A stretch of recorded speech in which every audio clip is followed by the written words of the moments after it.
Hi and welcome to Let's Talk, a series where each week I'll be choosing a player to speak about from the Arsenal squad, sharing with you my thoughts and opinions about their previous and current form, bringing you stats and asking what are the expectations going forward.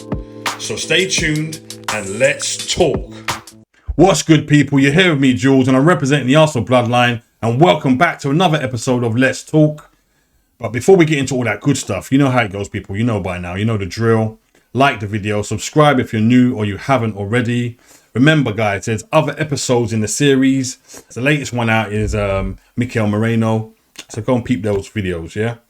Cool. Right, so today, the player we're going to be talking about is William Saliba.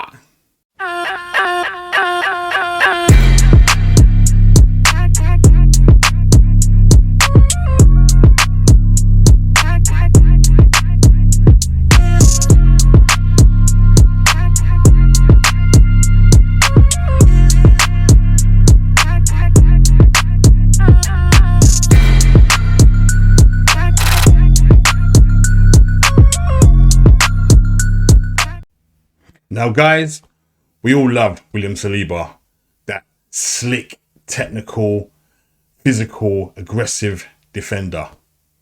Now, it took a while for him to get going at Arsenal. He was signed in 2019 under Unai Emery, I believe, and we never really got to see him. He was loaned out numerous times.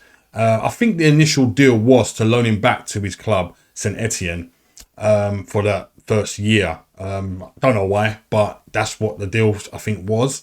Subsequently, following that year loan, he came back, didn't really play much, went back out on loan to Nice, where by all accounts he's done very well, and then the following season went back out on loan to where he was voted Young Player of the Year, got into the Team of the Year there, and obviously, you know, gained a lot more experience playing in the first team. For someone so young, he seems so mature. The way he plays the game, so relaxed. A bit like Van Dijk, you could say. Just at his own pace, no rushing.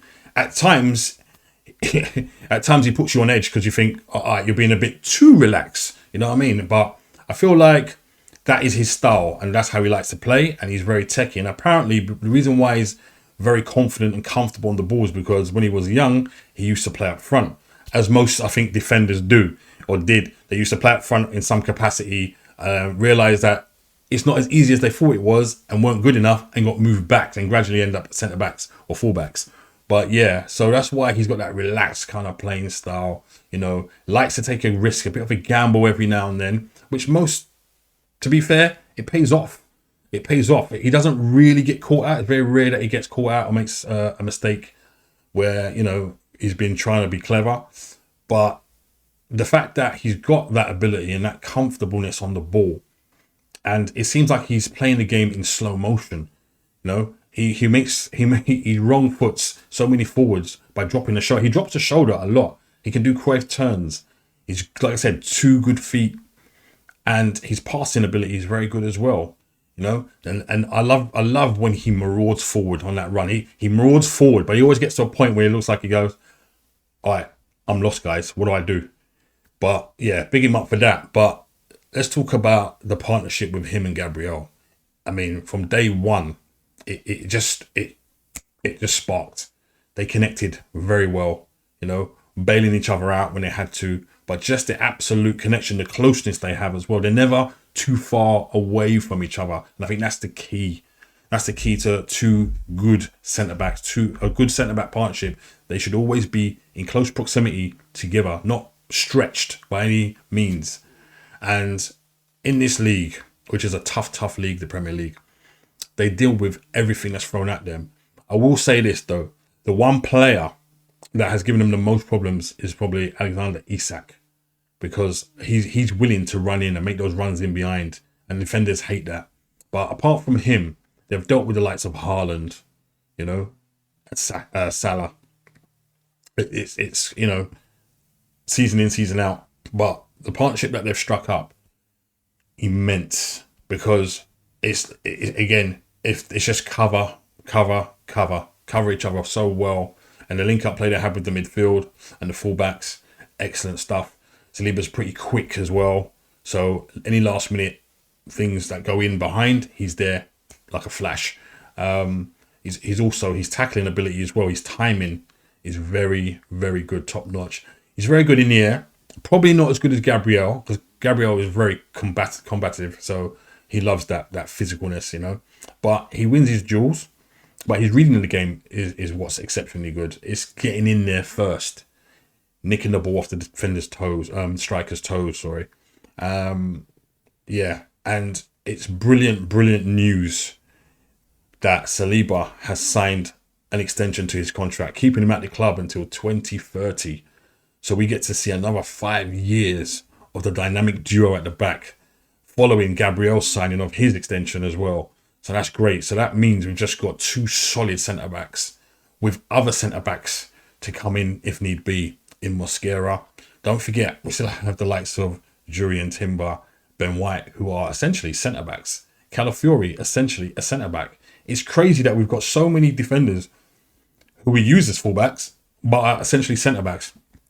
It just bodes well, man. It just bodes so well. It's so good to know that we've got this, though, going forward, because he stayed as well because he wants to win trophies with Arsenal. I think it's become his club now. And I think as a youngster, there's pictures of him in an Arsenal shirt, you know, rocking it, as you would expect, because of the links we've had with the French players.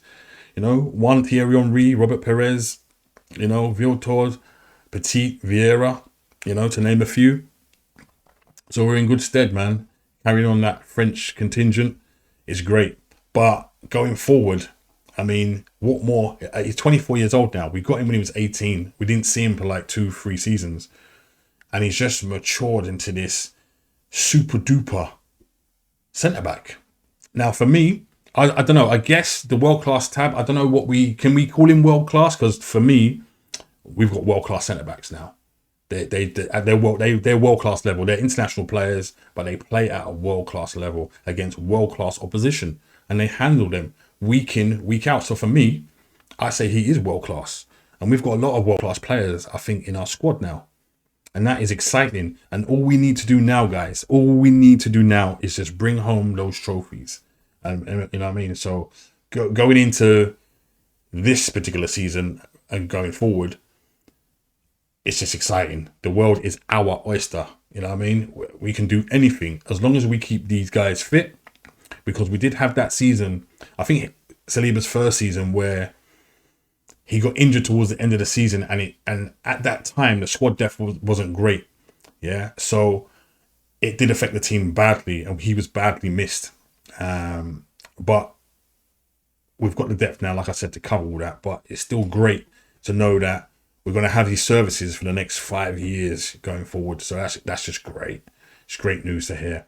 But guys, that was my take on William Saliba, man. Yeah, love the guy. Brilliant defender. Brilliant football player. You know what I mean? Let me know in the comments below what you think of him. How pleased were you when he signed his contract? And don't forget, again, guys, like the video, subscribe, share, and all that good stuff. And I'll see you in the next video. Peace.